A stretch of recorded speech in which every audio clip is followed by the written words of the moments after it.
Olá, amigos, irmãos, surdos e ouvintes, que estas lições possam nos trazer muito conhecimento a respeito do nosso Deus. Eu vou interpretar para vocês o que está na página 37 do Guia de Estudo Bíblico da lição da Escola Sabatina. Ele começa assim: e o Verbo se fez carne. João, capítulo 1, verso 14, verso 18. Verso 14. Aquele que é a palavra tornou-se carne e viveu entre nós. Vimos a sua glória, glória como do unigênito vindo do Pai, e cheio de graça e de verdade. Verso 18. Ninguém jamais viu a Deus, mas o Deus unigênito, que está junto ao Pai, o tornou conhecido. Ou seja, Jesus revelou para nós o Pai. Mas nosso texto vem dizendo: compreenderemos logos. A palavra logos tem um sentido e ele vem de outra língua. Compreenderemos logos como sendo a verdade, a existência ideal, o pensamento perfeito e a expressão. No pensamento grego, a palavra logos era uma noção etérea pairando sobre a humanidade sem habitar nela. Cristo, o Verbo, não era um conceito filosófico vago, mas uma realidade real e tangível, que podia ser vista e tocada. Jesus era realmente diferente, singular, único, o divino Filho de Deus. Quando Cristo se tornou carne à nossa semelhança, não a nossa exata igualdade. Sua humanidade ocultou sua divindade. Ainda assim, ele permaneceu totalmente Deus. Na verdade, ele se tornou semelhante a nós com a finalidade de manifestar compaixão a nós. Mas Jesus permaneceu diferente do que somos para nos salvar. Que ato incrível de condescendência divina da parte de Deus ao se humilhar e se tornar humano. Não conseguimos compreender plenamente esse mistério do amor divino, mas devemos apreciá-lo e abraçá-lo de coração. Em muitas religiões mundiais, o homem tenta inutilmente experimentar a ascensão aos chamados deuses, mas no cristianismo, Deus desce ao nosso nível para nos encontrar onde estamos. Em João 1, versículo 14, o adjetivo preciso e único que descreve Jesus é a palavra grega monogenos. M-O-N-O-G-E-N-O-U-S,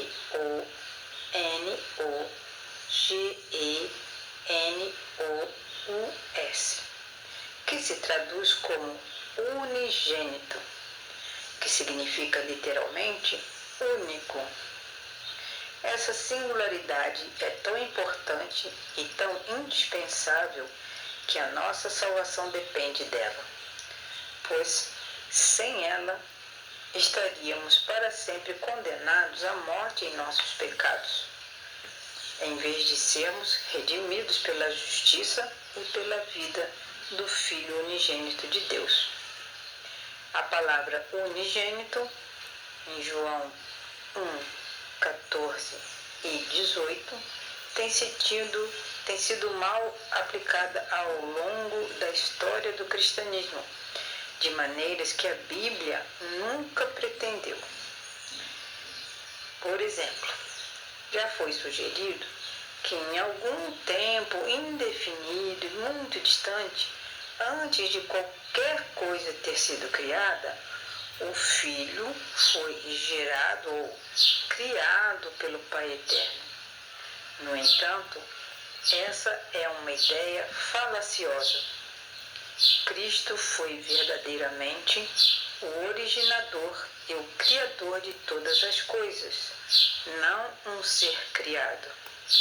João afirma, sem qualquer hesitação, que Cristo era Deus e ele era um com Deus desde a eternidade. Todas as coisas foram feitas por ele e sem ele nada do que foi feito se fez. João 1:3. Então aqui nós podemos ver que muitas pessoas entendem de forma errada o propósito da encarnação de Cristo e entendem também de forma muito errada a própria encarnação. Esse tema não é fácil para nós, seres humanos, que temos a mente muito fechada. Nós não temos capacidade de entender totalmente a encarnação de Cristo. Mas nós vamos estudando, orando, tendo comunhão com Deus, e algumas coisas Deus vai nos revelando.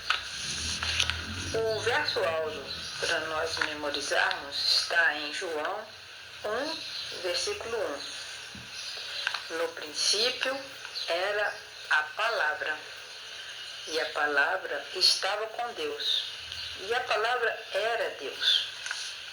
Então, na lição da semana passada, nós vimos que João deu razão pela qual ele estava escrevendo o evangelho dele, e agora, inspirado pelo Espírito Santo, ele nos conduz para entendermos quem é Jesus em outras eras, muito antes da criação do mundo. E nós devemos entender que as verdades mais importantes sobre Jesus Cristo é que nos levam a uma época mesmo antes da criação. E o livro de João traz esses versículos para a gente poder começar a entender como João entendia quem era o Messias, quem era Deus, quem é Deus, e ele quer mostrar isso no seu livro para todos nós. Nós que lemos o livro de João podemos ver esses grandes temas. João, ele tentou colocar esses temas todos de uma forma como se estivesse contando uma história, para que a gente possa entender essas grandes verdades sobre Jesus. Então, esse período que João escreve no livro dele, ela remete para que nós entendamos que Jesus viveu antes da criação do mundo, ele já era Deus, um com o Pai. E na lição desta semana, nós vamos começar João capítulo 1, os primeiros 18 versos, né? E vai resumir os temas principais, que também são examinados em outras partes do Evangelho de João. Esses versos, primeiros 18 versos de João, é chamado de prólogo. E a palavra prólogo são informações que a gente tem que ter, e são informações explicativas sobre um tema que será abordado. Então, o tema que será abordado aqui é a divindade de Cristo, a eternidade de Cristo e Cristo como Deus, porque no princípio era a palavra, e a palavra estava com Deus, e a palavra era Deus. Então, essa história de fundo, o prólogo de João, vem trazendo todas essas informações para nós que estamos estudando a lição da Escola Sabatina, número 3. Então vamos nos esforçar, vamos orar e pedir a Deus que através de seu Santo Espírito nós possamos entender essas verdades eternas que são tão importantes para a nossa salvação. Porque hoje em dia muitas pessoas, até mesmo pessoas muito famosas, proclamam que Jesus Cristo é um ser criado, que ele é um ser abaixo de Deus o Pai, que como que pode um negócio desse? Deus vir nessa terra como um homem e ser julgado pelas pessoas de forma errada. Não podemos. Nós temos que entender que Cristo é Deus. Porque no princípio, a palavra que vem escrita aqui em João 1, verso 1, a palavra vem com um P maiúsculo, então não é uma palavra qualquer. Essa palavra indica Jesus. Se nós estudarmos bem, com bastante atenção, nós vamos entender direitinho. Ok? Então, bom estudo para todos nós, que possamos estar com Cristo.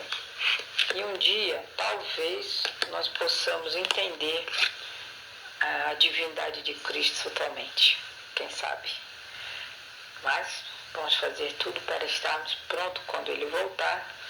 E assim, quando formos para o céu, nós poderemos continuar conhecendo esse nosso magnífico, maravilhoso, bondoso Salvador.